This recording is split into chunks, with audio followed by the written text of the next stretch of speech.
Akala mo ba naka-move on ka na? Pero bakit tuwing gabi bago ka matulog, siya pa rin ang huling laman ng isip mo?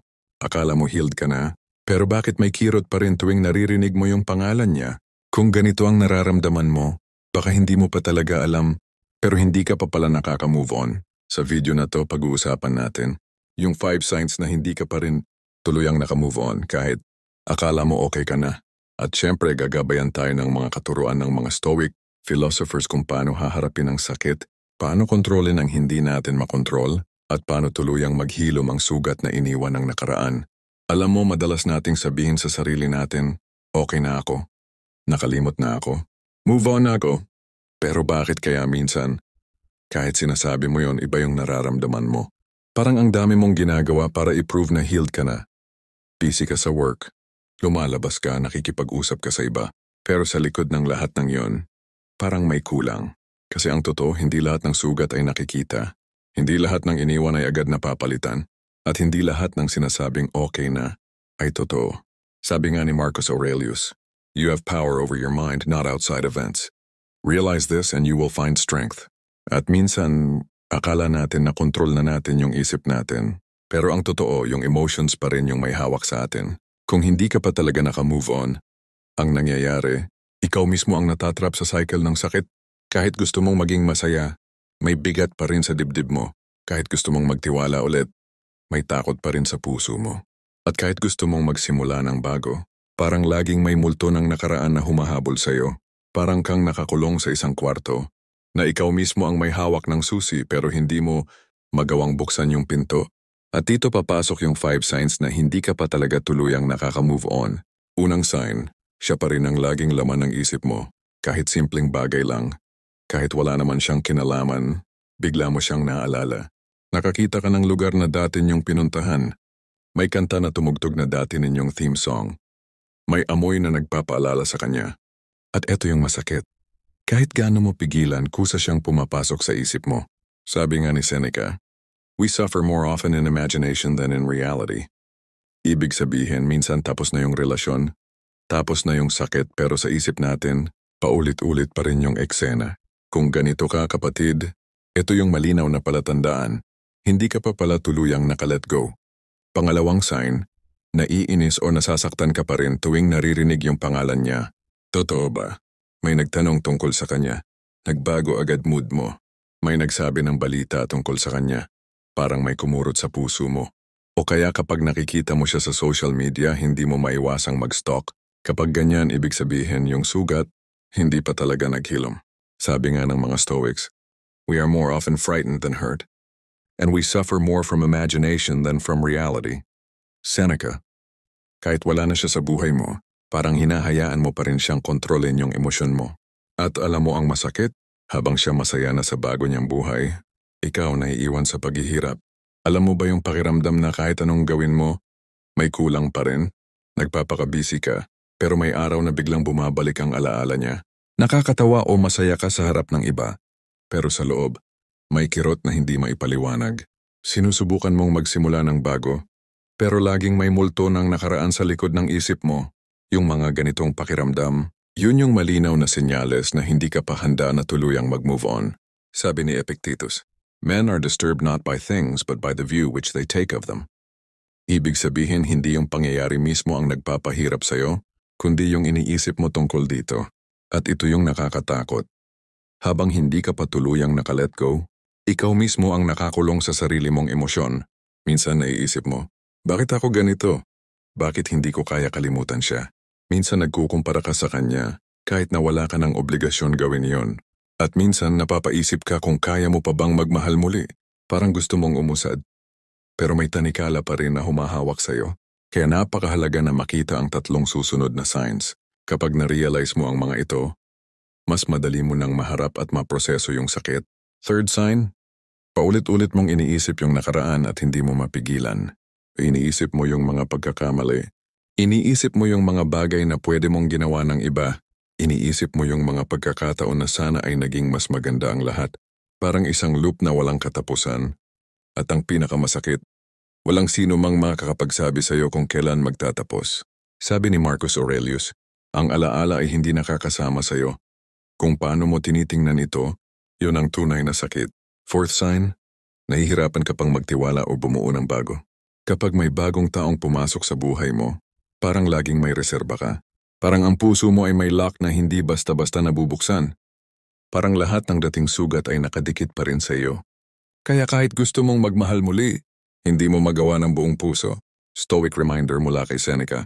Kung ikaw ay nananatili sa nakaraan, parang palaging kulang ang puso mo.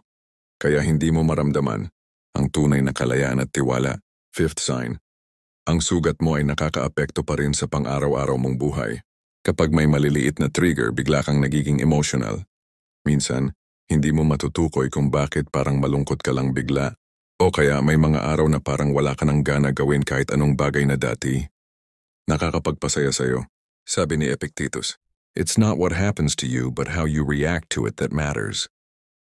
Ibig sabihin may power ka palagi. Hindi para burahin yung nakaraan, kundi para kontrolin ang reaksyon mo at huwag hayaang ang sakit ang magdikta sa buhay mo. Ngayon na alam mo na ang 5 signs, paano mo ba tuluyang haharapin at mapapalaya ang sarili mo? Uno, tanggapin ang sakit. Huwag mong itago. Huwag mong ipilit na wala. Gamitin ang journaling o simple reflection. Isulat kung ano ang nararamdaman mo at huwag hatulan ang sarili. 2, i-control ang imagination. Kapag paulit-ulit mong iniisip yung nakaraan, tanungin ang sarili, doon ba ito nakakatulong sa akin o nagpapahirap lang? Kung hindi nakakatulong, consciously pigilin ang pag-iisip at ilipat sa mas produktibong bagay. 3, i-practice ang gratitude at self-compassion. Stoics believe focus on what you can control. Magpasalamat sa sarili at sa mga natutunan mo mula sa nakaraan. 4, gawing leksyon ang nakaraan. Bawat sakit, pagkabigo at heartbreak ay oportunidad para lumakas. Tanungin ang sarili, ano ang natutunan ko dito? Paano ako mas magiging matatag? 5, mag-move forward one step at a time. Hindi kailangang bigla ang kalimutan o burahin ang lahat. Magsimula sa maliit na hakbang. Bagong hobby, bagong kaibigan, bagong routine. Ngayon, ituturo ko sa iyo kung paano ka tuluyang makaka-move on gamit ang Stoic mindset at bibigyan kita ng practical exercises para araw-araw mong ma-practice at makontrol ang emosyon mo. Marami sa atin ang nag-iisip na kapag nagka-busy, kapag may bago sa buhay o kapag nakalimot na sa kanya, move on na tayo. Pero ang totoo, kahit na parang okay na tayo sa labas, may mga araw pa rin na biglang bumabalik ang alaala niya. Nakakaramdam ka ng lungkot o galit sa maliit na bagay. Nahihirapan ka magtiwala sa ibang tao o magmahal muli, parang paulit-ulit lang yung sakit. At ikaw ang nakukulong sa sariling emosyon. Marcus Aurelius said, ang sakit ay pwede mong gawing tulay para lumakas at lumago, hindi hadlang. Kung hindi mo haharapin ang sakit, magkakaroon ka ng cycle ng pagmumukmok sa nakaraan, pagka-overthink sa bawat mensahe o alaala niya, pakiramdam na hindi ka makaka-move on kahit gusto mo. Ang resulta, parang stuck ka sa maze, isang paulit-ulit na loop na hindi ka makalabas. Ito ang 5 Stoic exercises para tuluyang makalaya at manumbalik ang sarili mo. Ni Stoic exercise number 1, journaling at daily reflection. Ano ito? Maglaan ng 10 minuto bawat gabi para isulat ang nararamdaman mo. Isulat ang sakit, galit, lungkot o kahit simpleng alaala niya. Tanungin ang sarili, ano ang kontrolado ko dito? Ano ang hindi ko kontrolado? Tapusin sa reflection. Ano ang natutunan ko ngayon tungkol sa sarili ko at sa nakaraan? Bakit effective? Makakatulong itong mailabas ang emosyon, ma-organize ang isip at makita ang progreso mo araw-araw. Stoic exercise number 2. Mindful awareness at emotional control. Kapag bumabalik yung alaala o sakit, huminga ng malalim. Obserbahan ang nararamdaman ng hindi hinahatulan. Tanungin ang sarili, ito ba ay realidad o imahe lang sa isip ko? Bakit effective? Matututo kang huwag hayaan ang nakaraan na magdikta ng damdamin mo sa kasalukuyan. A Stoic exercise number 3, negative visualization, premeditatio malorum. Ano ito? Imahinahin ang worst-case scenario para ma-practice ang resilience. Halimbawa, iniisip mo pa rin siya, imahina mo ang pinaka-worst na scenario. Hindi na kayo magkita muli. Tanungin ang sarili, paano ko haharapin ito ng maayos at kalmado? Bakit effective? Kapag nangyari man sa realidad, handa ka emotionally at hindi ka na sobra masaktan. Stoic exercise number 4. Focus on what you can control. Hindi mo makokontrol ang nakaraan o damdamin ng ibang tao, pero makokontrol mo ang sarili mong reaksyon, routine at mindset. Practical tips. 1. Gumawa ng routine na nakakatulong sa mental at physical health. 2. Maglaan ng oras sa hobbies, learning o self-improvement. 3. Surround yourself with supportive people. Bakit effective? Matutunan mong hindi ang nakaraan ang may kontrol sa'yo, ikaw ang may hawak ng sarili mong buhay. Stoic exercise number 5. Acceptance at letting go. Tanggapin na may mga bagay na hindi mo kayang baguhin. Patawarin ang sarili at ang taong nakasakit sa'yo. Practice letting go paulit-ulit hanggang maging natural. Bakit effective? Dito mo mararamdaman ang tunay na peace at freedom sa sarili mo. Kapag consistent kang gawin nito, mararamdaman mo. Mas malinaw ang isip mo. Mas kontento at mas malakas emotionally. Tuluyang makakalimot at makaka-move on sa nakaraan. Hindi madali ang healing, hindi instant. Pero sa stoic mindset, ang kapangyarihan ay palaging nasa sarili mo, hindi sa nakaraan. Kapag nai-apply mo ito araw-araw, ang sakit ay nagiging aral, ang alaala ay nagiging lakas. Ang nakaraan ay hindi hadlang sa kaligayahan at kapayapaan mo.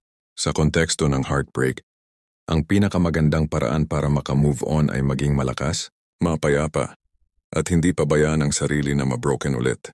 Minsan kahit alam na natin ang signs at tips, hindi pa rin tayo umuusad. Paulit-ulit pa rin ang alaala niya.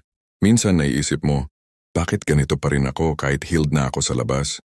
Parang may invisible chain na humahawak sa'yo. Kaya kahit gusto mo, hindi ka pa rin makaka-move on. Hindi ang pangyayari ang may kontrol sa buhay mo, kundi ang reaksyon mo. Kung hindi mo ito haharapin ng maayos, magpapatuloy ang cycle.